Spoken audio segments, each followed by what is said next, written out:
Welcome to another episode of Hair Biz Radio with your hosts, Zakiyrah and Mikey. And we back like we never left. We have so many gems that go into these episodes. We have so many great people that we have on these episodes. So make sure you go back, listen to some of our previous episodes. If you haven't listened to the previous episode, please go back and listen to it. Make sure you like, comment, and subscribe. Let us know who you want to hear from. So we're going to get right into it this episode. We have a very special guest with us. We've known Cherelle for a decade. Almost a decade. No, 2014. 2014? Since the beginning. Yeah. 2014. Since it was literally it's like our 10-year friendiversary right now. Yes. 10-year friendiversary. Okay, so we've known Cherelle for a very long time. So we have a very special guest, Cherelle Renee of Cherelle Renee Hair. She is a hair care specialist and a cosmetology instructor. She has a ton of experience, a ton of knowledge when it comes to the hair industry, when it comes to your actual hair on your head. And we just love her. Okay, so we're excited to dive into the conversation today. Let's get started with how did we even meet? I'll let Mikey tell the story because he looked like he ready. We met through Dallas. And Dallas and Lithonia in 2014. Nice. Yeah. Oh my goodness. And then Cherelle was actually, I think she was our hairstylist for our first photo shoot or one of the first couple photo shoots, something along those lines. Mm-hmm. You were, not even with Lithonia, it was with just the models that we At were 444. shooting at 444. And we were doing the photo shoots, and you did a couple of the girls that we had as models. Mm-hmm. You did their hair, and we did the photo shoots and everything else. Remember that room that we were doing the photo shoots and it had a mirror in it, or big windows. It was like big windows. Yeah, I remember. Photos never came out great because the lighting was all off. But look, it was 2014. Yes, I do remember that. And we just did what we could. So we've stayed in contact ever since. And it's just great to be, it's crazy to be in the industry for a decade and still have like same contact. Yeah. So that's a good representation of how we do business and everything else. Yes. So it's just been fantastic to be able to sit down with someone we've known for a decade. Like how cool. And honorable mention, Cherelle be getting my hair together. So the little shortcuts you saw Cherelle did, the quick weave, the sew-in that I absolutely loved, Cherelle did it. So I did it. Yeah, I did it. Yes. So how did you ever even get into the hair industry? I actually started when I was 11. My mom, I never really had an interest in hair. I really wanted to be an artist. Like I used to sketch, draw, and paint and all of that all the time. And for some reason, my mom, I don't know how, but my mom's hairstylist at the time needed a shampoo assistant, and my mother thought about me. I don't know why she thought about me at 11 years old to go work in the salon. She's like, you need to be bringing in these coins too. Yes. I'm like, okay, sure. Like once my older sister left, it was like, now I'm doing my hair. Yeah. My younger sister's hair, but I was just like, okay, sure, I'll give it a try. So just being in there, it just brought so much more out of me. I found a way to use my art in the art of hair. When I was working there, I started with one stylist, and that was my mom's stylist. Then another stylist needed help, and I started helping her. Then another stylist needed help, and I started helping her. So it just became me assisting like 3 to 4 stylists all at the same time. Like at 12 years old, I was coming home with like $500-$600 a week. That was a lot for 12 years. Yeah, I still have them. I still have all my Jordans. Like I can't fit them, but I still literally. And my mom be look, what size you wear? I know 6 and a half. So you got little feet. You may be able to fit them. But my mom used, what you want for your birthday? What you want for Christmas? Nothing. I got it. I got it. And I'm like, it was a great experience because one, it was so much diversity just in their generations of the hair industry. Yeah. Everybody was literally of a different generation. So I learned so much from each stylist that I worked for. Like I had Iris, who was the young, trendy stylist, but she traveled. She was a makeup artist. She did platform artistry.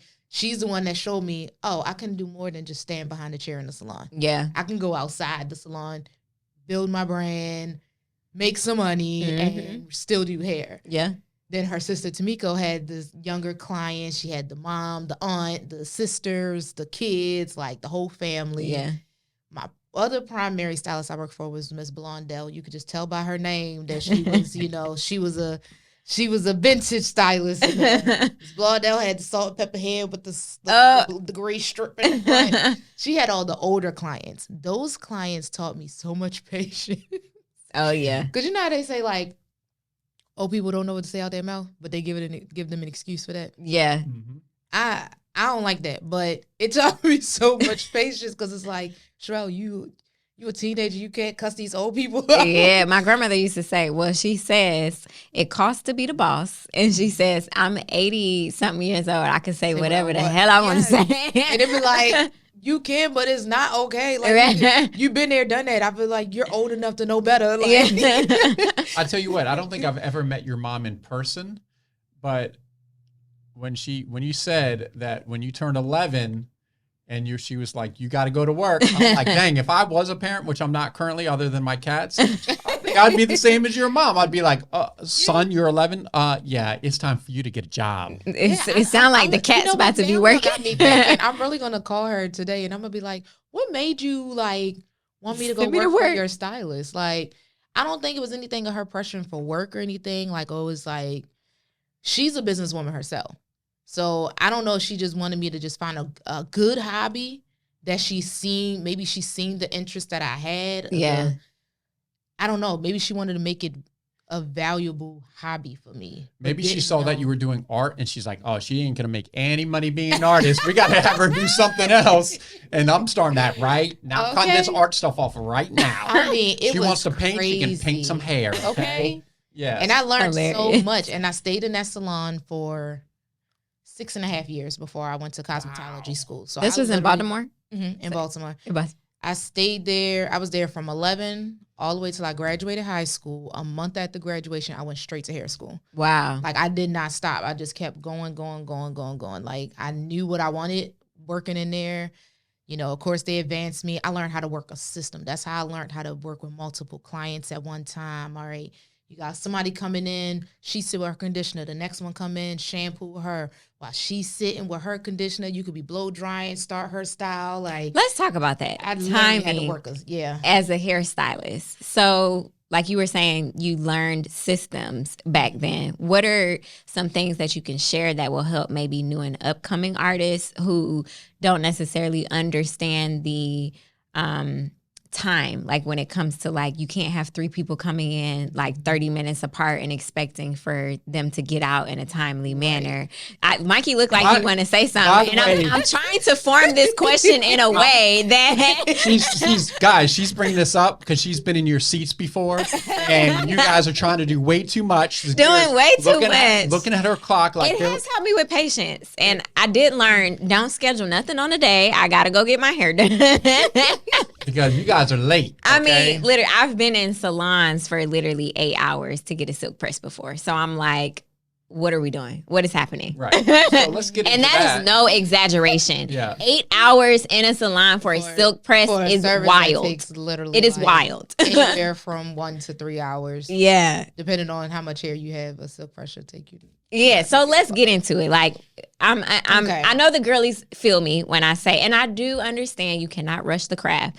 I get it. But if you have the proper tools as a stylist where you understand time management and how long each service takes and, you know, accounting for clients being late or you running late behind, whatever, blah, blah, blah, it will help kind of set the tone for timing. So I'm not saying that being in a hair salon for 3 hours or 4 hours is too much, but how can we bridge the gap between servicing a client and not overlapping to where clients are waiting for hours before they even get in the chair?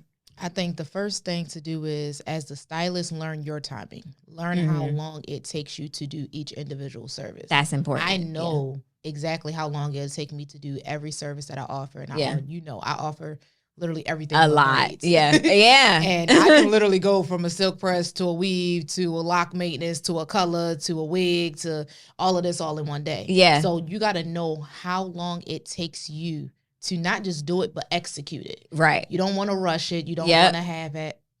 Can I cuss? Oh, No. And You don't I wanna will have- say, But it.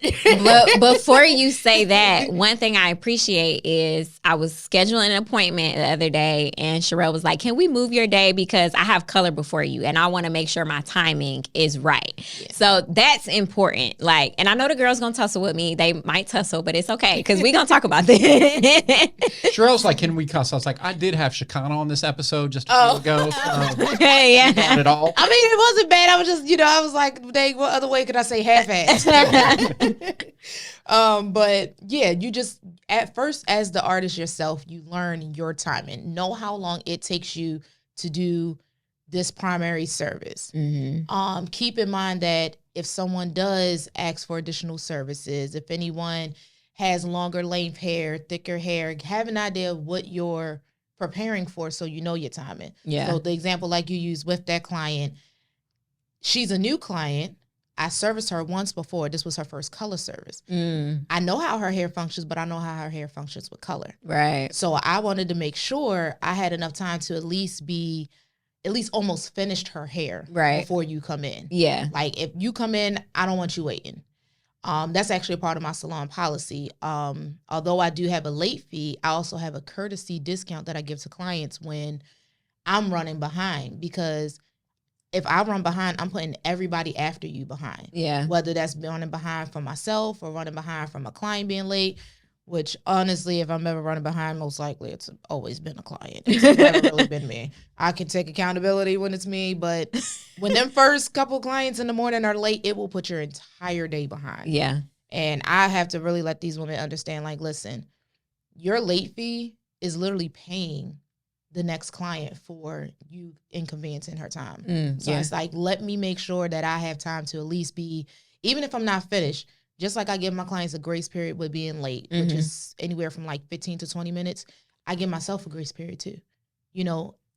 Lighten up on yourself as an artist too, because in the service industry, it's a possibility that you may be behind. You're going to go to the doctors and they can be behind. You can go to get your nails done and be behind. Anywhere where they are servicing someone, because that service is being catered to that individual person, it may not always be on time, but you at least give some type of courtesy, and you give the customers just some respect and some leadway of your policy to make them still feel comfortable. You don't want to make it feel like you're trying to rush them out, kick them out, dismiss them. Oh, well, if you ain't happy about me being late, you don't want all of that. You still want to keep it professional and respectful. Yeah. So at the end of the day, stylists, learn your timing, learn how long it takes you to do that individual service, and allow a grace period just in case they need an additional service. Yeah.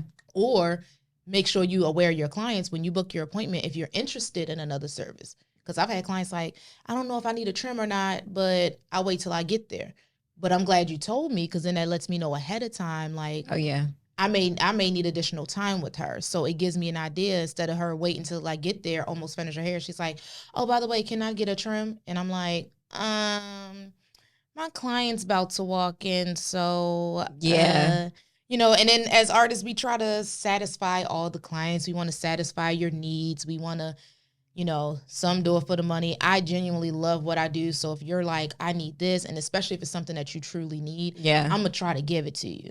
But I'm also gotta be considerate of my fellow clients, and that's why even in my policy, we talked about my policy, I've always mentioned your fellow clients. Yeah. So you can keep them in mind. My policy is not just for me. It's for the respect and the consideration of your fellow clients that are, coming in after you or before you. Yeah. I want to make sure you hairstylists heard exactly what she said. I know it's very common to have a late fee. You talk about it all the time. Some people like it, some people complain.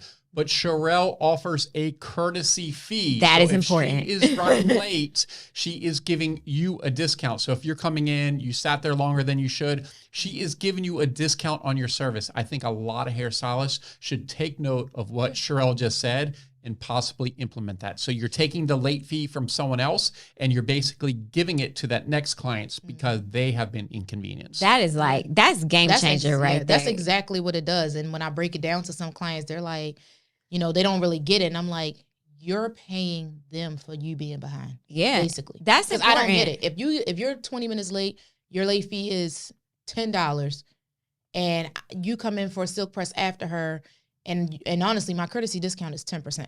So it's 10% off your service. I don't even have a flat rate fee. It's 10% off your service because I know that if I'm behind, and my policy starts, if I'm more than 25 minutes behind, I'm going to give you a courtesy discount just to help, convenience you. When that client is late and it puts me behind, that $10 is going to that client. Yeah. I don't get that. Like, that doesn't come to me. I don't benefit off of that. Yeah. But my clients are benefiting off of it. Mm-hmm. And then my mom I had a slight little conflict with a client recently, and she actually gave me some advice and said, "Your mom does hair too?" No. She's just okay. in business. Okay. Like she's the business hair advisor. Yeah. She's the one that does go look over the contracts and puts all the legal stuff in place and policies and. Yeah, she's in HR and business administration and management. Okay. So, yeah, I go to her for a lot of advice on anything business. How can I say this? Yeah. I want to tell her this, but this is not how I want it to come out. How can I say it? But yeah, she gave me advice one time. She said, although you give your clients that discount, mention it to them. Yeah. So, because one of my clients said something one time, it was like, oh, okay, I see you gave me a late fee, but you were late a couple times too. And I was like, excuse me, first of all. But then at the same time, I'm like, well, if I said, so this is how less is more. And remember, the key is to be professional and respectful. I had a lot to say. I'm gonna be It was boiling up right in here. But I'm going to be respectful and I'm going to be professional at the end of the day, regardless of the situation. Well, as stated in my policy, and I pointed to the policy that's printed on the wall, as stated in the printed policy, on the wall. if I'm ever more than 25 minutes behind, I give you a courtesy discount. And if you would like, we can go into your receipts and look at all your past transactions and see if I ever gave you a discount. And that'll tell you how many times I've ever been late, which I ended up doing, and I haven't given her a discount, so that told me right there. But my mom's like, listen, still tell them that you're doing it. Then you don't have to worry about nobody coming in and having their opinion and their feedback in that kind of manner, because you know you did your part. Even though you know you did it, make sure you let them know. Like, when I go to check them out now, I'll be like, just to let you know, I gave you a courtesy discount for me running behind. And they'll even say, they'll be like, oh, shoot, I forgot you did that. Thank you. Yeah. Like, it even just reassures it to them and makes them feel comfortable. Like, oh, you know what? Thank you. Because some people, I have a lot of clients, they'll just go to the thing and tap the card. Yeah. Just move so fast and don't notice. Yeah. But I had to let her know. And I'm like, they were probably in a hurry because you were running behind. Oh, not you. It's probably a client. Yeah. And that's the thing. That's the tough thing with scheduling. It really is about one person is late early in the day. Yep. And it's like throws everything off. Day you can be playing catch up. Mm-hmm. And if you're somebody like me who is so OCD and very organized, I am so particular about my schedule. It drives me crazy. Like, I actually get anxiety when I'm behind. So I'm very particular about my services. I know I can get somebody out with a silk press in an hour, but I extend the timing of that appointment just in case. Because you just never know.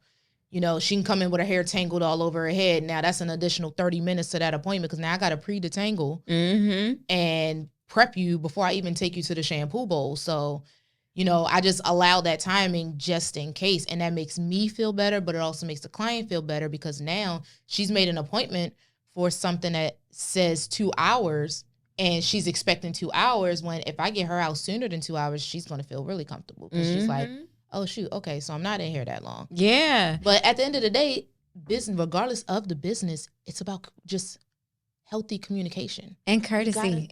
You got to just communicate with your clients and talk with them. Like, I try my best, because sometimes I am caught up in my zone and I'll be working and I'm like, shoot, I forgot to call my client and tell them I'm behind. But as soon as they walk in, I'll still give them that, hey, listen, I'm behind. I'm so sorry. I forgot to call, blah, blah, blah. But I let them know so that they're prepared. And it says in my policy, like, word from word, like, I will contact you in advance to let you know that I'm behind, so that you can choose if you want to sit there and wait or if you want to reschedule. And I think that's important because nobody wants to come in and just be sitting there for 30 minutes to an hour. I get anxiety because I'm watching my client like look at her phone. She looking at my client in the chair, and I'm like, oh shoot. I had an experience with an Atlanta stylist. I'm not gonna name no names, but I was getting ready to go out of town the next day. Her Instagram is. I was getting ready to go out of town, and I was getting like feed-in braids. Mm-hmm. And so I had scheduled for 5 feed-in braids, and I had a flight early in the morning, but I still needed to run to the store after my appointment, which was supposed to be like 2 hours. Like I came washed, prepped, everything. So when I got there, she wasn't ready. So I was like, how long do you think, it would take? Because it looked like she was still going to be a while. Mm-hmm. I was like, because I can go run my errands and come right back. Mm-hmm. It's local. And she was like, if you leave, I won't be able to service you. And I was like, well, how long do you think it's going to take you? And she was like, it shouldn't be anything more than like 30 minutes. I sat there for an hour and a half. 30 more minutes for her to start you. Yes. I sat there for an hour and a half. Now, I was in a bind. I would have got up and left, but me, I don't do my hair. So I'm like, if I don't get these braids, I'm going to be looking like Shamu when I go on vacation. So I was like, I don't have a choice but to sit here and get the braids. So I sat there, waited an hour and a half. I wasn't able to go run to the store. And when I got in the chair, I was like, you know what? I was looking at the hair before her, and I was like, can we actually do 6 braids instead of 5? She was like, well, you booked 5. It's going to be an additional $30 if you want one more braid. And I was like, well, considering I sat here for an hour and a half, do you mind waiving the $30 fee for the extra braid? And she was like, I can't do that. I was like, it's fine. I'll just do the 5 braids. I never went back to her ever again. I was like, that is ridiculous. Because I could have been right up the street at the store back in 30 minutes. And you're like, you still sitting here chatting and like doing a client. Held hostage at like, the hair salon. What? I was like, that is ridiculous. That was so insane to me. Never again. Yeah, I think the industry has just changed so much where people are demanding so much. They are forgetting that this is still a business. Yeah. You got to have things in place. That's the purpose of a policy. And when you put that policy in place, you have to do it respectfully. You cannot put this policy in place on your websites with all bold and all caps and cussing them out and fussing and feel like you're yelling at the client through your policy. I see that a lot. You can say everything that you want to say. You can say it respectfully and professionally. Mm-hmm. Like if I break down my policy right now, the way I would say it right now compared to how it's stated on my website is completely different. Like I could tell you straight off the rip, like, listen, no, you're not doing this. You're like all right. of that. But don't bring no kids. Don't bring no extra person. You put it in your policy. It's a business. Like think about Walmart and Target. Like think of all these big billion-dollar businesses. Mm-hmm. They all have a policy, whether you know it or not, or whether you read it or not. It's your choice as a consumer to read them policies. Mm-hmm. That's why I have mines everywhere. Should tell you. I have it printed on the wall in the salon. It's on the website. It's on the booking site. It's in your confirmation of your email and your text message. It has a link. You can click to it. It actually, every time you book an appointment, it actually sends you a contract of the policy for you to sign it, saying that you read it. And it doesn't say, I agree to terms and conditions. It says, I read entirely and completely understand Cherelle Renee Luxury Hair Salon policy. Because I don't want you to ever say you did not know anything.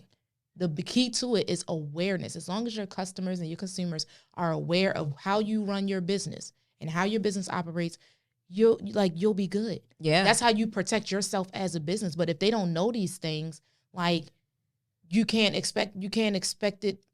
I mean, that's why people be quick to try to sue somebody and you be like, oh, well, now I can't sue them. Yeah. Because the policy was right there. You just chose not to read it. Yeah, that's true. You just chose to ignore it, and that's your fault. But I'll be making sure. And then the way mine is set up with Square, even when you keep booking your appointment, you get it every time. If you do not sign it, it keeps sending automatically to you until you sign it.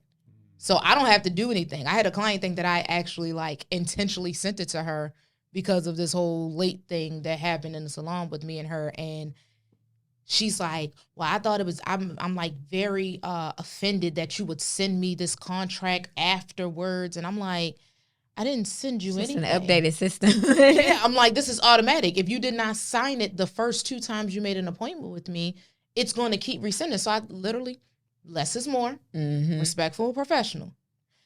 ma'am, please check your email. And I guarantee you will see it in your email at least 3 times because you've already had 3 appointments. Check your email. You will see that it's been in your email. You just did not open. And actually, Square is really good. Square tells you when somebody's opened it. Oh, yeah. They tell you if they what time and everything. Like I'll literally get a notification, such and such viewed your invoice or viewed your contract. Mm-hmm. So I know when y'all open it and y'all just don't sign it. Yeah. So I mean, yeah, they put an image pixel in there that can send the information back, and it gives you all because like our service Get Mikey tickets, the service guy. our service tickets at private label, same thing. Because people will be like, "Oh, you didn't send me an email, and we're like, "You read this at 2:34 p.m. on literally. Wednesday." Blah.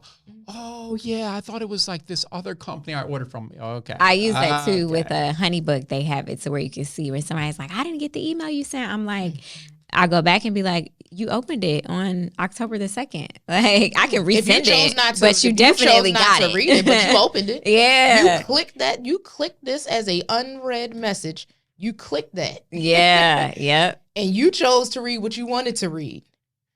And I try not to make things lengthy, but my mom is thorough. It's very thorough. Yeah. Like it's straight to the point. You know, I try and it's certain, and that's the only time I use the bold and the caps when I'm trying to catch your attention to read the most important things, like those highlights, like the courtesy discount is in bold, so you can see that. Yeah, like the late fee is in bold because that's what's going to catch your attention. Ooh, discount.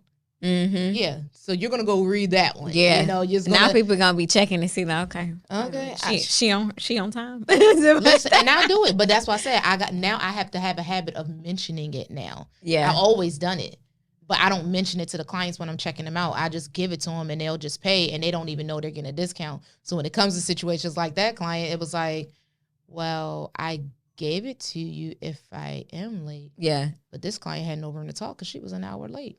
An hour late. Whole hour. Oh, dang. Her appointment was at 10 o'clock. She texted me at 10:05 and said, I'm running 30 minutes behind. I'm running 30 minutes late. She walked in at 10:57. Okay, see, now we got to address this too, because I understand that like hairstylists sometimes can be running very late, but as a client, like it is your duty to respect the service that you've booked. Like you can't be running an hour late and texting after your appointment time talking about you an hour late, or you'll be there in 30 minutes, and but it's really an hour. That's the other part of the policy too, though. The other part of the policy says that if a client is running more than 35 minutes late, I have the right to refuse that client or not. Because it is after 35 minutes, you're really breaking into that next client. I have clients that come early. Yeah. You're literally going into that next client's appointment. So I have the right to refuse you or not. And the only reason I didn't refuse her was because she's just one of my OGs. Yeah. And I think that's my problem too. And probably a lot of stylist problems. We spoil our clients. Yeah. Like, or anybody. Like when you get your loyalty customers, you kind of spoil them a little bit. Yeah. But you got to spoil them professionally. You can't have that personable, spoiled relationship with your consumers because it's still business. Absolutely. And this is one of my older clients. I was looking out for her. You know, I knew she didn't know how to take her quick weave out. So it was like, I got to get her in here because I don't want her to mess her hair up trying to take this out herself. Like, you know, I was just really trying to look out for her. And she was my only one for the day. So it really kind of made me mad because I'm like, I just drove an hour to work to do your hair and you was an hour late. And then gonna have a nerve to address it. And then had a nerve to tell me when I was almost finished her hair, she said, how much longer you gonna be? Because I got another appointment, and if I'm late, they're gonna give my slot away. I said, I took a deep breath, and I'm just like, I'm almost finished. Because you're late to the next appointment because you were late to this appointment. Right. It's not my fault. I was here early. My mother even knew my client was late when I was on the phone with her because she said, dang, your client still ain't there yet? She said, I ain't talked to you this long in the morning in a long time. Yeah. This how long we talk on the phone when you get off. She's like, in the morning? She's like, she definitely ain't there yet because we went on the phone for almost an hour. I'm like, I know, right? But I'm enjoying the time. I was like, you know, a part of it, the advantage was like, thank you. You gave me more time with my mom. But I'm glad I didn't have anybody else because, like, literally, like, what did you, I mean, you said 30 minutes. It's been an hour. It was insane. A whole other 22 minutes after that. Like, so here's a question because it was a hot topic on a previous episode. because you're a professional hairstylist, I want to ask you. I was getting ready to go there. We got to ask this. Zakiyrah, go ahead and ask. No, you asked. I asked last time. The girls was in a frenzy. Okay, we got a little frenzy on this. A couple million views worth of frenzy, thousands of comments. As a professional hairstylist, do you shampoo your client before doing their hair? If so, why? If not, why not? The floor is yours. It's just like, it's such an insult to this industry, to this field. First of all, it's not state board approved to service dirty hair. That's the first thing. State board will tell you. That's why we got to be very particular with when we're doing recurls. If someone comes in just to get their hair recurled, their hair has to be cleansed within 24 to 48 hours. In cosmetology school, and as being a cosmetology instructor, not just going to cosmetology school, being an instructor, that's a part of state board prep. A lot of things, a lot of what you learn in state board prep is sanitation, disinfection. It's the state laws and regulations of how your business is supposed to be operated, how you're supposed to operate as a licensed stylist, not just an owner or manager, but as a stylist yourself. It's certain state guidelines. And I know they changing stuff now, and that's a whole nother topic. I know they're changing stuff now with the state board and all of that, but it's not sanitary. First of all, it's so hard to really teach for anyone to shampoo. I've been doing this for 20 years, and I still have difficulty washing my own hair. Mainly because I don't feel like it. I hate doing it. So, yes, I get lazy. So, I know if I'm a professional and I get lazy and I get frustrated with my hair, I know the average woman, when she washes her hair at home, not only gets frustrated but has difficulty and has challenges because she doesn't really know what she's doing. So, then that makes me question the stylist. So, if you tell your client to come washed and blow dried, she comes in, her scalp's still dirty, you still see flakes. What are you going to do? Are you going to service her or are you going to rewash her? Because for the first time, you should have done it from the beginning. Yeah. And I get that some stylists are doing it now because it's cutting down the timing and things like that. Whatever. It's a full service. Your doctor is not coming in and telling you to go ahead and telling you to prep yourself before he come and give you your exam. Right. You get what I'm saying? You're not supposed to take your own blood pressure right. with their machine. Just kind of like we're just going to follow up and confirm what you did at home. Oh my God! No. I'm sorry. I do not. Braids is a little different. Yeah. In a way, because But I will say, at the braid shop that I went to, they wash hair too. Yeah. They do. Okay. But not all braid shops do, because I've been to getting my braids done where they don't. They tell you to come washed already. Yeah. But you're right, it is different because you don't need your hair to be all flowy and stuff. Right. But then it's like you're trusting the person to shampoo to cleanse their hair properly. Use the right products, use the right tools. And if they are not able to do that, it's like, first of all, that's the most challenging part of the service for any client. That is the most challenging part. People can restyle their hair, but the most challenging thing for a lot of women nowadays, the everyday woman, is to wash, detangle, condition, and blow dry her hair. Why would you give your client that huge responsibility? Because this is the most important part. Not just the shampoo and condition process is not the best part because it feels good on your scalp because you're scratching your scalp. It's the most important part because it's prepping your hair for the desired style. Whether you are getting braids, a protective style, color, silk press, whatever service you're getting, the shampoo, that condition, that detangle, that primary prep is prepping your hair for that. You can sit there and not shampoo and cleanse and condition and treat your hair properly, and that will allow your curls will fall, your hair will frizz, the longevity of your style is not going to last. Like, that's going to be the result of it because you're putting this responsibility on someone who's not experienced. Like, that's why I said I still teach. I teach my clients. I've cut back from a lot of stylists, but I teach my clients a lot. You know, Zakiyrah knows. I'll sit there, I'll break everything down. Like, show me how to flexi rod. Flexi rod. This is how you wrap the hair around when you curl it. Because how can I expect you to keep up something that I give you? I know you're going to come back. Yeah. You're always going to need your stylist. Stylists have got to get this ego mess out of their heads, out of their businesses, and out of their hearts, because that's not that client's responsibility. I'm paying you for a service. And then the ones that do want you to come wash and blow dry, they want to charge you the same price for the full service, but they're not doing it. Right. So now you're being greedy. Don't be greedy. You can still make your money. I used to literally work long hours. I would be in the salon till 3:00 in the morning.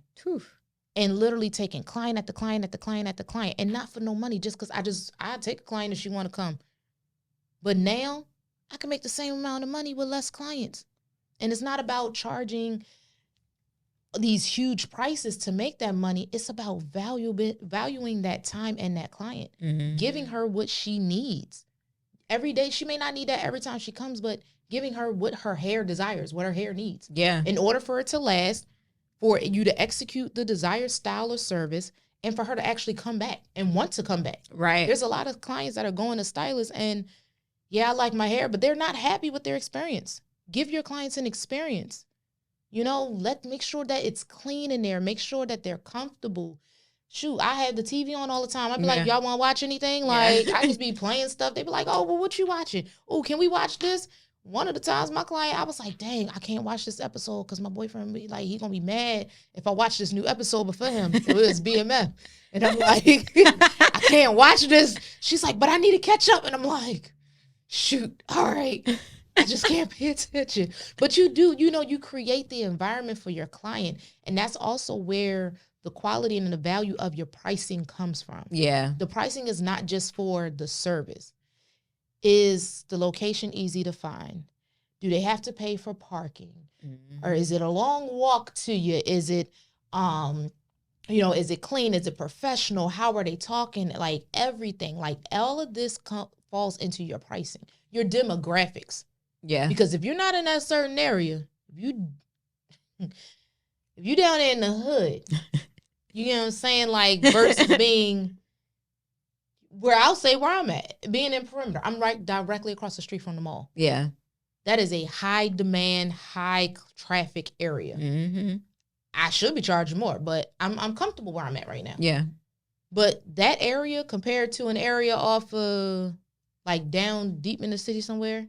Like, you ain't gonna name us. No, I ain't gonna name no names because I did go somewhere and she was showing me her salon suites and I was like, okay. I was like, Craig, Mama on Friday. I was like, oh yeah. She's like, yeah, and we charge this, and I'm like, yeah, that's a good price, and I see why you charge that. Like, yeah, not only that, the equipment, the furniture that they had in there, like all of that plays a role. Like, is it sturdy? Is it good quality equipment, or am I going to have the maintenance people coming here every other week or once or twice a month coming in here fixing stuff? I haven't had a problem where I'm at. They love the manager. They love the front desk manager. She always does this fruit infused water at the front desk with the little pastries and cookies and decorates for the holidays. And, it just feels welcoming and it feels warm. Like, it makes you feel comfortable. You don't feel like you're coming in here just to spend money. You don't want to feel like your clients are coming to an ATM machine or like coming to a store to literally just spend money every time. You want them to genuinely enjoy themselves. Like, even when I say it's messy in here, they be like, it ain't messy in here. I'm like, oh my God, I got to clean up. They're like, where? Like, why? So do you feel like your experience through cosmetology school taught you a lot about the business side of hair? Or do you feel like you learned some stuff and then you were self-taught some other stuff? Or that you had to find outside education to learn a lot of the things that you learn that you know now? No, cosmetology school is your foundation at the end of the day. I know a lot of people, I didn't learn this, I didn't learn this, I didn't learn that. Cosmetology school, just like regular school for children, is the foundation. You set that tone, you set the foundation, and then you explore and expand from there. That's a good way to put it. Let life teach you, let business teach you, let your clients teach you. You go and get these continued education classes and teach yourself, advance in your skills, master it to another level. But hair school is not supposed to tell you every single little thing, but it's supposed to give you the foundation of what you need. And that cosmetology book, that cosmetology school, I don't care what nobody says. I will argue this down. I've already done it on several pages. It gives you exactly what you need. You don't need to learn wigs in cosmetology school. You don't. What you do need to learn is chemical reaction. You need to learn facial shapes. You need to learn styling. You need to learn cutting. You need to learn, what else? Product knowledge. Yeah. These are the things that you need to learn before putting on wig on someone. That So is they're true. giving you the foundation of what you need, and then you grow from there. They're not going to sit here and, I mean, they could. I know some schools have actually advanced and improved now where they kind of Teach weave. yeah, they'll teach you new extension techniques, because my cosmetology book is very old. I've been there, done there. My lady, It's my lady. yeah. But mine's Look is at Mikey like, knowing.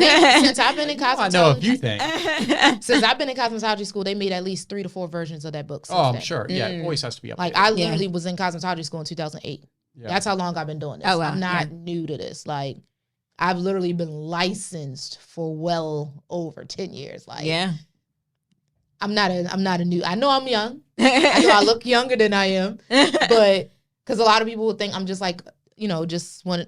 I hate to say it, but an internet stylist, one of these new age stylists, but I'm not. Like I know the foundation of. I started with Marcel's. Yeah. We literally taught each other in the salon how to curl with the flat iron, because we were still using Marcel's. So you have your foundation. The Marcel iron is the foundation of a flat iron and a curling iron. That's what you're learning. But you got to know your basics and your fundamentals and your foundation before you learn anything. I'm not trusting anyone to put a wig on my head when you don't even know how to properly clean hair. That's true. You don't know the chemical reaction. You're just getting whatever's the most popular glue that's on the internet that people are telling you to get. But have you actually tried it? Do you know, okay, well, you got this one glue. Well, what if this client is allergic to that one? Do you have a backup? Would you recommend for something like that, just doing a little skin test? So take some of the glue and like put on your arm. Everything tells you to do a test. But do all hairstylists do this? Absolutely not. No. Well, look. And that's why I said, I'm like, at one point, being a product junkie as a stylist used to be kind of a wishy-washy thing, but I enjoy being a product junkie because I have something for everybody. Yeah. If this does not work for her, I can try something else. Everybody's hair is different. Everybody's skin is different. But most things that have any type of chemical compound of it is going to tell you to do a patch test or a strand test. Color, it'll tell you do a strand test. Test that on a small, tiny section of hair first to make sure that you can use this. Make sure that it's okay for your hair. Yeah. Anything, glue, products, all of that will tell you do a patch test, and then it'll tell you in the instructions. That's why I said reading is fundamental. Yeah. But my mom always told me too. You ever don't want somebody to know something, put it in writing. They ain't gonna read it. Yeah. That's a good one, actually. Yeah. Literally. But that's why I also, because I know that I express my clients, read. One of the products that gets people a lot, Olaplex. Olaplex it's a full system, first of all. That's why they're numbered. There's clients that was like, oh, I didn't even realize the numbers. So you didn't realize N0 dot in a number? Oh, yeah. I'm like, well, what did you think? You just thought this was like Chanel number, like. Oh, this is Chanel number 5. Yeah. Like, it's literally numbered from 0 all the way to 9. It's a system, first of all. So I've had clients where they're like, oh, yeah, I get Olaplex. You know how I am about the products. Where'd you get it from? Because that's gonna make a difference too. That has always been a thing of where you're getting your products from. I honestly feel like if we have to have a valid license to purchase these products from a licensed cosmetology store, how are y'all able to purchase this, and how are they able to sell this to consumers in a department store, in a pharmacy? Like, if we got to have a license to purchase this, do you really think it's going to be that easy for you to buy this yourself? So stop with the Amazons, stop with the CVS and the Walgreens. That's true with like supplements you gotta also. You got to be very careful where you get this stuff from. So do you think that it's either becoming an expired product or is it is fake? No, it can be fake. There's been times I've actually had a client, one of my friends back in Baltimore, and this was probably like 12, 13 years ago. She had bought one of her cousins had bought the Chi Shine Infusion spray. She said something just about it just wasn't right. She took a razor to the can, the whole label peeled off. That because it was probably made 10 years ago. No, it was it was like in like Chinese letters, and it was a whole other color. So it was never Chi. It just smelled like Chi. Oh, wow. And then I had an experience where a client, it was, this was way before Sephora and Ulta and all of that was coming out. This is when they first started selling the professional products in TJ Maxx and Marshalls and all of that. Mm-hmm. So it was our favorite, our Paul Mitchell Silky, what is this? The pomade? The green one. It was the one with the green top. Oh, I have that. The Silky Humidity. It's Silky something serum. It I was know a serum. It helps with humidity too. Yeah. Right? Okay. Yeah. It was a serum. That was one of our most popular. The stylists, like everybody was using that back then. And I had it, and my client came in, and I used it on her. Smell it on I was her smelling my hair because I'm like, I just used it. One of my clients was like, I'm doing her hair, and this was years ago. This was like 15 years ago. She's like, oh, I got that. And I wasn't being shady. I was just like, well, where'd you get it from? Like, how'd you get it? And she told me, I couldn't remember. She said TJ Maxx or Target, but one of those two. And I was like, oh, okay, bring it in with you next time. That's all I said. She brought it in with her the next time because she was a weekly client. Brought it in with her the next time. Hers is already probably about a quarter to half gone. No. Hers was full. Hers was fuller than mine. Yeah, mine was about quarter to half gone. As soon as I picked up her bottle, although hers had more in it, hers felt lighter than mine. First thing I did, I tipped them upside down. When I tipped them upside down, the consistency was so loose compared to mine. It's a serum. It's an oil. Right. So it's not supposed to be runny like water. Mm-hmm. It is a little lighter than a thick oil, but it ain't supposed to. I mean, when I tipped hers upside down, it was just like whoosh. Wow. Mine, I tipped upside down, and mine's is halfway gone, and I still got this slow bubble just going up. And she like, what you doing to my oil? What you do to my oil? You see me do this. I ain't do nothing to it. I just, She's like, so what does that mean? I said, this is diluted. It's either diluted, it's expired. I know product distributors that used to drop products off to some of the local beauty stores, and they would see them filling products up in the back. That's how they're stretching it. Oh, wow. They're diluting it. So now, I got mine from bottles. Dallas, so I know they was. Because because we're going to get it directly from the manufacturer. And that's the key to me selling my retail in the salon. Mm-hmm. I'm not doing this for money. I'm not doing this to try to keep you from going anywhere. I'm doing this to provide you the right product for you to have at home. You need to have the same salon grade products at home that I use on you. If it's working here, why can't it work at home? So when I sell these products, I'm selling them for the same price that they are in the store. The convenience is you're getting it directly from me. You know it's legit, and I'm legally authorized to sell it. And it's right there in front of you while you're getting your hair done. Yeah. And I will still have clients to look on Amazon while they're in my chair. And I'm like, just even if it's cheaper, that does not mean anything. You get what you pay for. It's 2024. Y'all don't realize what it means when you get what you pay for anymore. Mm-hmm. Like, literally, you get what you pay for. Yeah. Do not have high expectations if you're going to go the cheaper route. Because that means cheap price, cheap quality, cheap ingredients. And literally, that Paul Mitchell serum she had, it smelled the same. But my fragrance was stronger. But it did smell the same. It was in the same exact bottle. It had the same exact label, but it was not it. So that's why I'm going to tell clients, you got to be careful where you're getting stuff. And actually, Tamika, what's her name?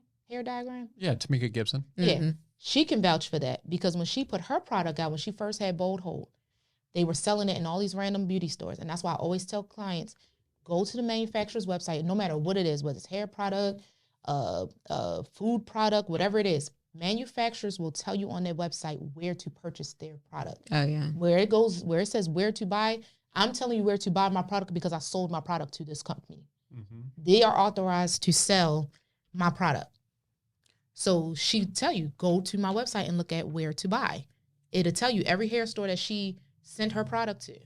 Every hair store. I've even had a whole account set up to sell her product too. You have to go through a whole process for that. So there was a huge thing on Instagram where people were like, oh, bold hold doesn't work. It doesn't do this. It flakes. It does this. It does that. And even us licensed stylists was like, we ain't never had that problem. Because we're getting it directly from her and directly from her website. So long story short, she had a whole situation where she actually was showing people. That's why at one point she was showing barcodes. I don't know if y'all remember that. She was showing like barcodes to the bold hold. Like she was literally like telling you that is not my product and I'm not responsible for that. Yeah. Because I never told you to go there and get that. Although it is being sold those places, my website as a manufacturer, myself, and this is when she was doing it herself, tells you where to get my product from. You chose to go get it somewhere else and they charging more. It's not always cheaper. Yeah. Little Chinese beauty stores that had this stuff out here for $30 and you go to her website and it'd be like $15.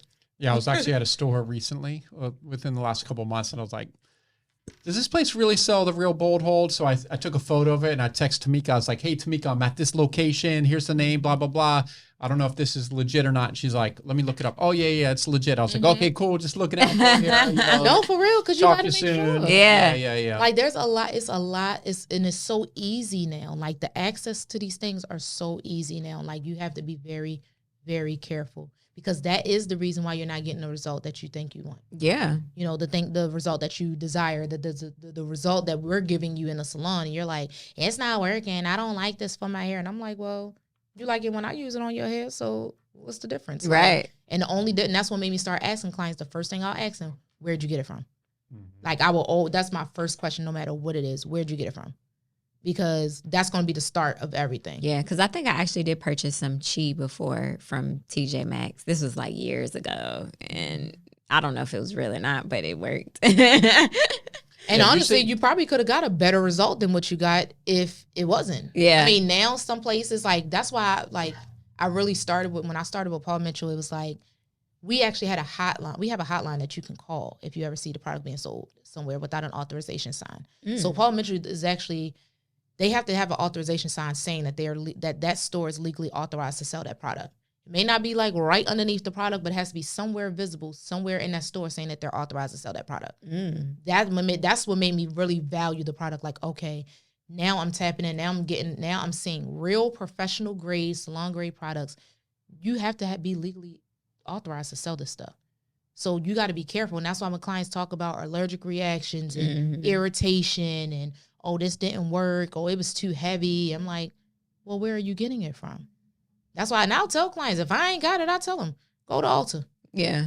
Go to I don't know too much about Sephora. I know they don't have as big as a big as Ulta. Yeah, they don't. It's like catalog is Ulta. Yeah, but Ulta has a lot. Ulta, I will always tell clients, like, even if you can't come back to the salon and get this Olaplex from me, go to Ulta. Yeah, get it from Ulta.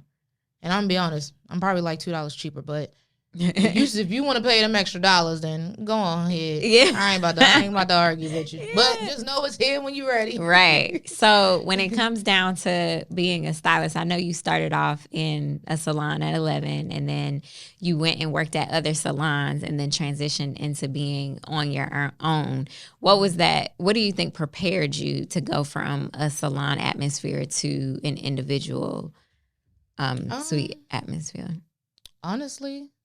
Or what are the differences that you see? Well, and do you think what made me do it? The economy changed, and the industry changed. What I prefer, I enjoy an open floor, traditional, full service salon with stylists. Oh, okay. You learn so much. I love the salon suites. I love the intimacy that you get with your clients. Clients love it, especially since the pandemic. People weren't comfortable being around so many people. But I feel like at the end of the day, y'all still walk in the grocery store and be up under people when y'all going and y'all touching all over that stuff. So you could still be in a place with a bunch of people, but that salon or that business itself just needs to make sure that they're being cautious and taking the right precautions to protect their customers. Yeah. But as a stylist, I enjoyed that. The last salon I was at, that was the only thing I liked. I liked being in there with it was like 15 of us in there. Oh, wow. They had like 2 levels. Okay. It was a great experience. Like, I would have stylists come to my station while I'm servicing a client. They'd be like, ooh, can I watch you do this? Well, how you do that? well, why are you doing it this way versus this way? And I had to tell my client, like, you mind if I kind of, teach them a little bit while I'm doing your hair? And they wouldn't mind. Yeah. But then the other thing, the joy of it for a client, one, it keeps the stylist learning because there's so much going on around you. With the client, I could have a client sitting in my chair doing her hair, doing her basic stuff that she always get. And she could look over at another stylist doing her client hair and be like, oh, what's that? What's she getting done? Can my hair do that? Mm-hmm. So that was another way of your client wanting to explore and try new things because she's seeing people try new things. These salon suites, you're so isolated. You don't see nobody. Yeah. You don't even care to see nobody. As soon as you walk out of my suite, you walking out that door, you going home or going wherever you're going. Mm-hmm. You're not looking like, you can hear other people, other stuff going on. It's good in the salon suites because you have more than just stylists in there, Yeah. Like at my building, they have, I got a lady that does pedicures next door. She does that on like a whole nother level. It's some kind of like, I don't know. It's some kind of like pediatric type of, it's like water lids. Like she has a lot of like clients that have like diabetes and athletes and stuff like that she does. Then there's a Dominican girl across from me. She's like a color specialist, extension specialist. Like I know what everybody has. There's a barber over there. There's another color specialist, a cutter, another one who's a master cutter. Like I know what's in there, but the clients don't know, and it doesn't give them a chance. They're not about to sit there and look through hair books anymore. Mm-hmm. They're going to go on Instagram. They know exactly what they want, and they go. But I enjoyed that. Now, I also enjoyed the conversation. Like, it's every salon, like you create the salon environment, it wasn't a whole lot of gossip in that salon. It was really like everybody having a big conversation. Like, it was good to hear other people talking, like, talk with other people. I have times where I'm doing my clients and probably half of the appointment we quiet. We just either watching TV or, just chilling, the client on her laptop and stuff. But, it was just like that social life. And the social life you get from being around other people. Like, that's my goal. I want to open up a salon, and I'm going back to that's the next move. I said, I'm not going to keep bouncing from salon suite to salon suite. My next move will be my building, and I'm going to have my salon, and I'm going to make it back that traditional salon. Like, that's how I started. Yeah. Having those different stylists who had different specialties and different generations and different foundations of what they learned. I learned so much. Yeah. Taking walk-ins or, hey, something came up. I got to go. Can you take my client? Yeah. You get what I'm saying? Like, that's extra money versus you sitting here trying to take hours to edit a video and pictures and trying to put it on social media to get a client. You can get a client right there. Like, literally, I had stylists that used to do that. Even I didn't realize they was doing that at first, but they was doing it at the salon because they knew I really loved what I do. But I really got to, I was like, wait a minute, how this person end up on my schedule? I thought I was done for the day. All because they want to leave because they want to go to happy hour. Well, girl, I want to go to happy hour too. You ain't going to invite me. But just that environment, like, it's a different environment. And I really do feel like we got to get back to that. I think it became more of it almost became kind of selfish. Wanting to, because you could still build your own brand. I was building my own brand in that salon. I still walked in with my Cherelle Renee t-shirts. Yeah. I still walked in and was creating my own brand and promoting myself on my social media. Yeah. You can still do that in a salon with other stylists. You don't have to be in your own cubicle space just to do that. Like, you can do that in the salon, especially as long as the salon allows you to do it. Yeah. They were posting my stuff on the salon Instagram, and I was posting my stuff on my Instagram. So you could still do that. But I think now, I think what will make a change is the salon owners have got to do better with how they pay the stylists. Yeah. Whether it's commission, booth rent, however it's going to be, they got to do better because times have changed. That was one of my problems at that salon was my commission was so low. And I was doing so many clients. I'm working my butt off. I'm the last stylist there. I'm doing all these clients. I'm doing 20 to 30 clients, and I'm coming home with a $700 paycheck. And I'm like, how? If I'm doing 20 to 30 clients and everyone is spending at least $55, how the heck am I coming home with only $700? Like, and that was that commission. Then I'm like, I actually had to tell the owner one day, I said, remember why you hired me? He said, what you mean? I said, did you actually read my resume when you hired me? Did you see how long I've held a legal license in 2 states? Did you see my experience of working in a cosmetology school? Did you see my teaching experience? Did you see that I've already done the celebrities, the Fashion Week in New York, Philly, and LA, and I've actually been published in hair magazines. Like, I still have those magazines in the salon. I need to put them up because I mean that thing go back. But being like, look at my resume. Like, my resume alone should put my commission at a decent rate, right? And then by the time it got to that, it was like, oh, he increased it, and I'm like 45%. I'm like 45%. So I get the intimidation with the commission and things like that, because technically when you're on commission, the portion that the salon gets is basically what you would do on your own. As an independent stylist, you're doing your own inventory. You are booking your own appointments. You are washing your towels, you're cleaning up, you're restocking, you're doing a lot of these things yourself. Yeah. Where when you go to a full service open floor salon, the clients are calling the salon to book the appointment. They're doing inventory. They have assistants to shampoo your clients. They have, assistants to take your clients and walk your clients back and forth. All you got to do is just wait for the client to come sit in your chair, do their hair, bounce. You ain't even got to check them out. They got somebody at the front desk to check them out. So I get it. But I also feel like it handicaps them in a way too. Yeah. Still learn those tactics so you know how to do it on your own whenever you decide to go there. But that percentage that they take as the salon owner, like, that does not equal out to how much I'd pay for that myself.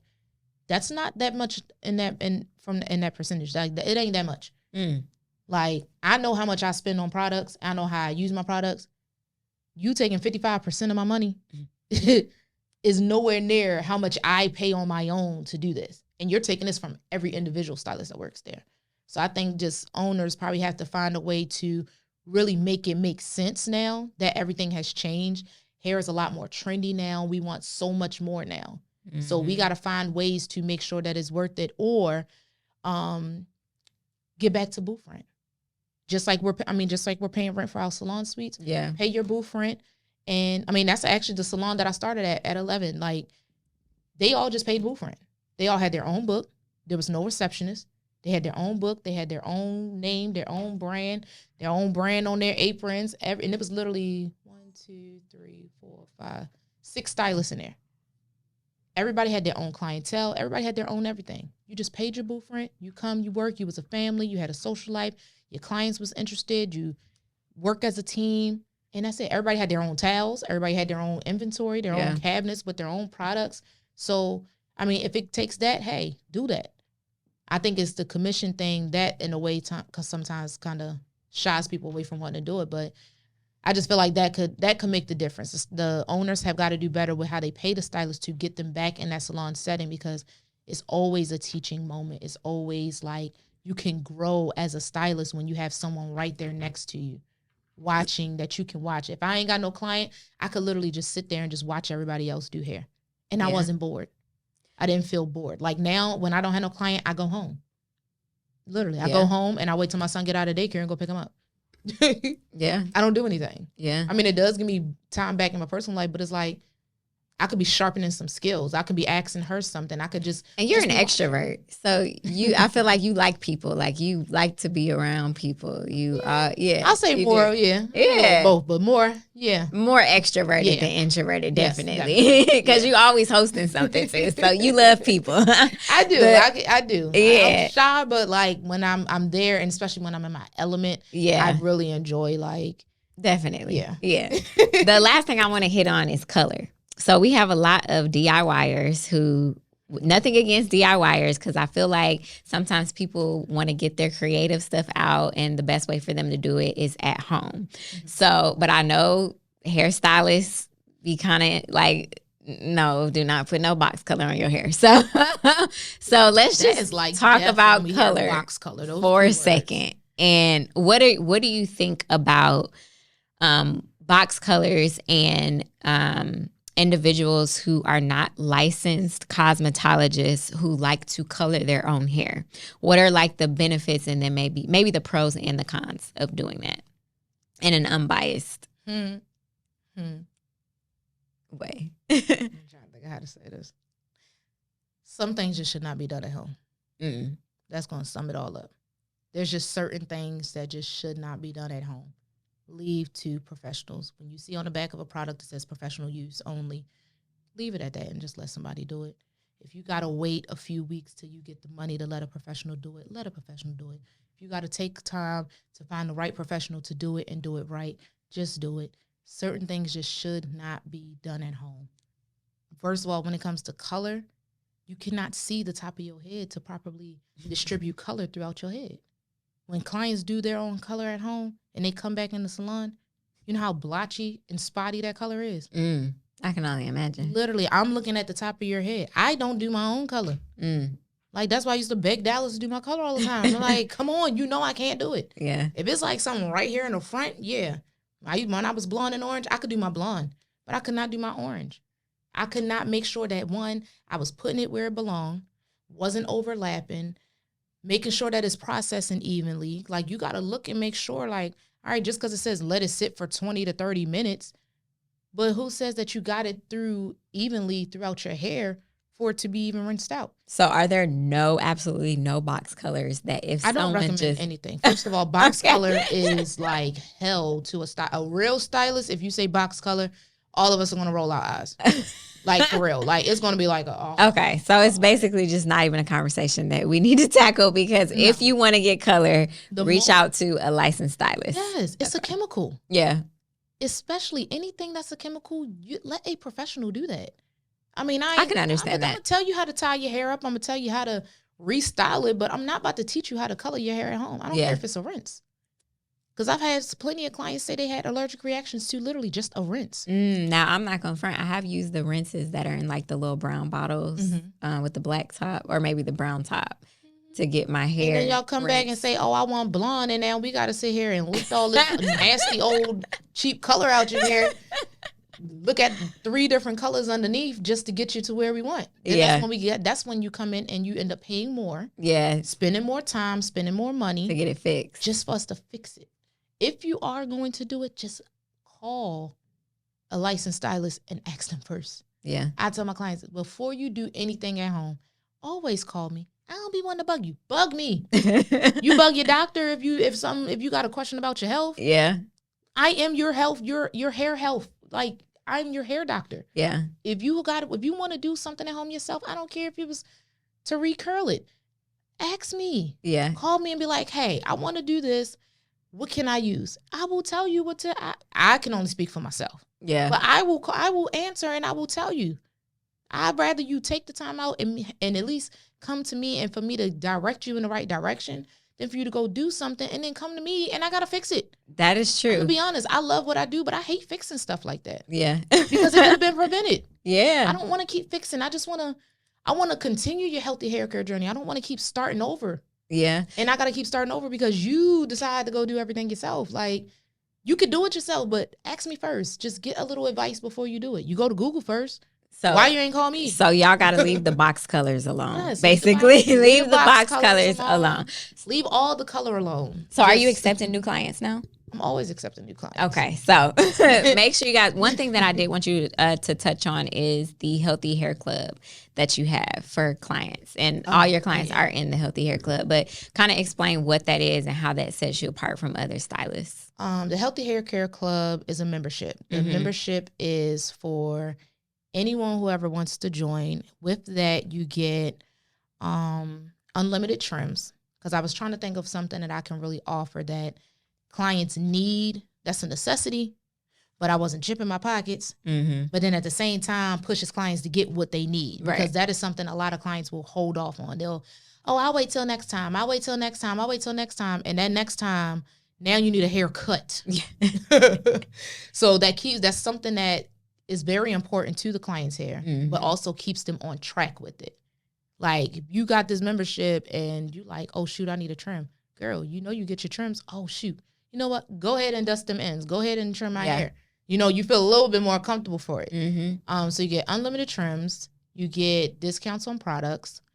You get free shipping if you order online. And that's the other thing with my products. I do offer delivery and salon pickup for products. So you can go to my website, order products, and you can literally set it up for pickup, and I will literally package it, set it aside, and it's ready for whenever you're ready to pick up. Or I can ship it to you, because I do have some clients that live in like Savannah and other parts of Georgia where they can't come pick it up, and I'll deliver it. But you'll get free shipping. You get, what else? Oh my God. Dang. What else is more? It's more. It's so much more. Do you teach how to, it's like you teach them how to do something, no? I teach regardless. Dang, I gotta look. Now I gotta pull it up. Dang, you done got me stuck on something. Because I wanted to make sure we covered the healthy hair. So while she's doing that, we can just recap what we talked about so far. So we have discussed how, stylists, you have got to stop asking your clients to come with their hair shampooed already. If you are looking into box color, don't. basically don't. If you need to know which box color to get, the answer is don't. And Cherelle is based in Atlanta, specifically Dunwoody, but Metro Atlanta, and she is available and taking new clients. So if you're looking for a healthy hair care stylist in Atlanta, make sure you reach out to Cherelle Renee, because she does an amazing job. She takes great care of your hair, and she offers a lot. First. Yes, hair, and she offers a lot of different services, not just one specific thing. Did you find? Yes. Okay. So with the Healthy Hair Care Club, you get your hair services already discounted. So what your typical, I'll say with the silk press, is $100. And mind you, the $100 includes your treatment. This is not literally just a wash, blow dry, and a flat iron. It includes the hydration and bonding treatment, which is a combination of our hydration products and our Olaplex products. And then you sit under the steamer for 20 minutes. So that's automatic. You get steam treatments with every single service, and it's with whatever product is desired for that service. We're not just sending you under the steamer just because, like, you are getting exactly what you need. If you want curl definition and getting a wash and go, the products that you need for hydration and frizz control and curl definition, you're getting that system used in your hair with your treatment. So we are literally cater to every service. So all services come with the treatment. You ain't got no choice but to get it. But if you don't have time to sit on a steamer, it's okay. But you're still getting the system used in your hair. Yeah. So yeah, whatever the price is, it's already discounted because you are a member. You get unlimited trims. You get 5% off every visit. You get, when you first sign up, you get a $15 off reward, which is also a part of my loyalty program, which she is a part of, and she knows the points come in handy, honey. They do. With the loyalty system, every dollar you spend is a point. The points go towards the rewards. The rewards are $15, $30, and a $60 off coupon. So they never expire. You use them whenever you're ready. You can use them for your services, wigs, extensions, and products, whatever you want to use it on. Most of them just wait till I'm gonna get my weave, or I'm gonna wait till I get my color. Yeah. They wait till the big services to use them coupons, and they come in handy. You get 20% off of products and tools, and all products and tools that I sell that's what I wanted to emphasize. Everything I sell is everything that I use. Literally down to the blow dryer, down to the flat iron, the exact same blow dryer that I blow dry your hair with is on that shelf. Yeah. The exact same flat iron is on the shelf. Every single product I use, down to the deep conditioners. There's certain ones like even with the Olaplex, certain professional use only products I can't sell, but literally down to the combs, the detangle brushes, the scarves, the wraps, everything. Everything that I use on you is available for purchase for you to take home and have at home yourself. That's the best way that you can keep up what I give you. Yeah. Free shipping on orders, and then hair giveaways when I decide to give stuff away, because I do be stocking up on too much, and sometimes I don't be having no space, so I just giving stuff away. Yeah. And that membership is $35 a month. And you make out because $35 your trim is $35. Right. I was so just you're about literally to say. Getting all of this for the price of a trim. Yes, and it does add up. So that's really good. So, and I actually don't know. I'm sure there are other stylists who may have some sort of membership program, but I have never seen it before, but one thing that I love is that it literally helps you stay on track with keeping up with your hair, the products. You save some coins, and $35 a month is a steal. So make sure. And you can pause it whenever you want. I had a few clients. One of my clients was had surgery coming up. She wasn't going to be able to come for a few months because she was normally coming at least once a month. Mm-hmm. So she was like, listen, I'm about to get surgery. I'm going to be out for a couple months. Can we pause my membership? Yes, we can. Yeah. We'll go in there. I'll pause it. You let me know when you're ready to reopen again. I had a few clients, hey, listen, financially, some things happen. Can we stop my membership? Yeah. And it's here whenever you're ready to start it right back up. And then she ended up coming back a couple months later and was like, so does it make sense? So should I just go ahead and open back up? And I'm not that stylist that's going to pressure you to get anything. Yeah. Like, I don't pressure anybody. Like, when she just came in. Oh, we had a whole situation. Like, and it's so crazy because most people would have thought that I talked her out of it. I talked her out of getting her hair done. And I didn't. It made sense. When you come, let us know when you got things going on. Let us know when, you want a budget. Yeah. And she said, she's like, me and my husband, I'm on a budget. We're budgeting right now. She was very transparent. Was like, listen, I'm budgeting right now, but I need my hair done today. But I also have an event next week. But then I want to get braids right before you go on maternity leave. And I'm like, okay, wait a minute.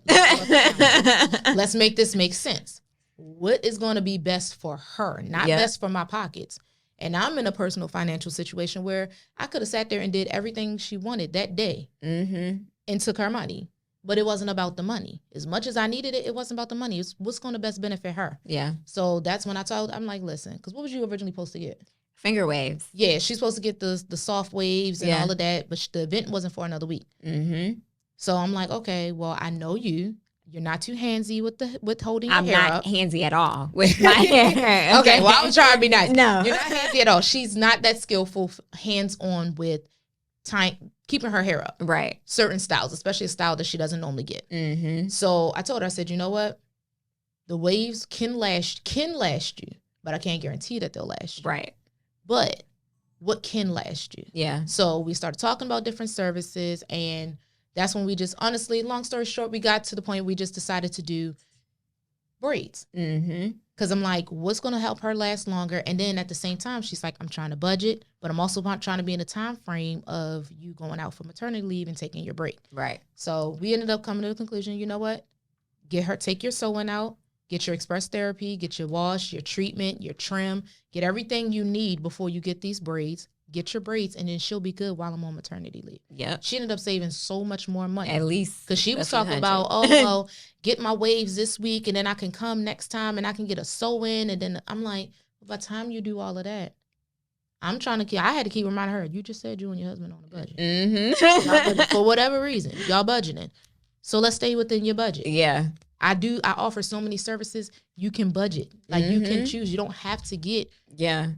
I can give you the same look, but in a different install. And that's what I love. And I made my braids appointment sitting right in the chair while I was doing my trim. So it all worked out. Yep. So if you are in Atlanta, make sure you go see Cherelle Renee Hair. She's about to go on maternity leave. However, in May. So if y'all got me for about a good 4 weeks left. Right. So if you need to get in now, get in. But when she gets back, she's hitting the ground running, and she is accepting new clients. So make sure you guys reach out to her. Where can they find you? How can they get in contact? My website is CherelleRenee.net. My Instagram is Cherelle Renee Hair. That's pretty much, my website pretty much has everything that you need to know. Yes. We'll put it in the show notes. Yeah. Next to everything in the show All notes. of that is on there. And just to add, while I'm on maternity leave, y'all can still purchase products. Mm-hmm. You can still purchase wigs. I may not be able to be hands-on with you, but I could do some things at home, and I can ship some products out. So don't forget. And everything that I use, like I said, is everything we use in the salon, from Pureology, Paul Mitchell, Nairobi, Basic Hair Care, Design Essentials, Olaplex, Joico. It's a lot. Yeah, definitely. So check out the website. Right. Yeah, check out the website. Everything is on there. But yeah, you can still reach me. Yes, love it. Mikey, anything that you want to end No, with? I'm just happy that we had you here. Yeah. And excited to hear thank all you. the information. She had a lot to give today, guys. Yes, I Yes, did. A little yes. bit longer episode, but it Oh, is man. valuable, Sorry. Definitely valuable. valuable information. Like Yeah. you just don't get this from everybody. This is someone with experience, education experience all the way around. So we're thankful here at Hair Biz Radio to have you and just, Thank you. for you to share all that knowledge that, people like to gatekeep in the hair industry. So Definitely. it's the real And I don't deal. gatekeep nothing. Yep. Yeah, so we Give love it it to here. So we really appreciate it. I know. Y'all gotta have me Absolutely. back. Definitely. We will, yeah. Part 2. Y'all know I always got more to give. Y'all know. Yep. Yes, give. yes. And baby, she Clients got and stylists. baby cooking in her stomach while she's sitting Yes. here too. There. So, We got about 45 days left. whew, it's gonna fly by. But thank you so much for joining us. We you for appreciate you. having We me. adore you. And make sure y'all like, comment, and subscribe. Listen to this episode, especially if you are a hairstylist or a client, which should be pretty much everyone because everyone goes to get their hair done. So we appreciate y'all. Tune in for the next episode. We'll talk soon. All righty. Later.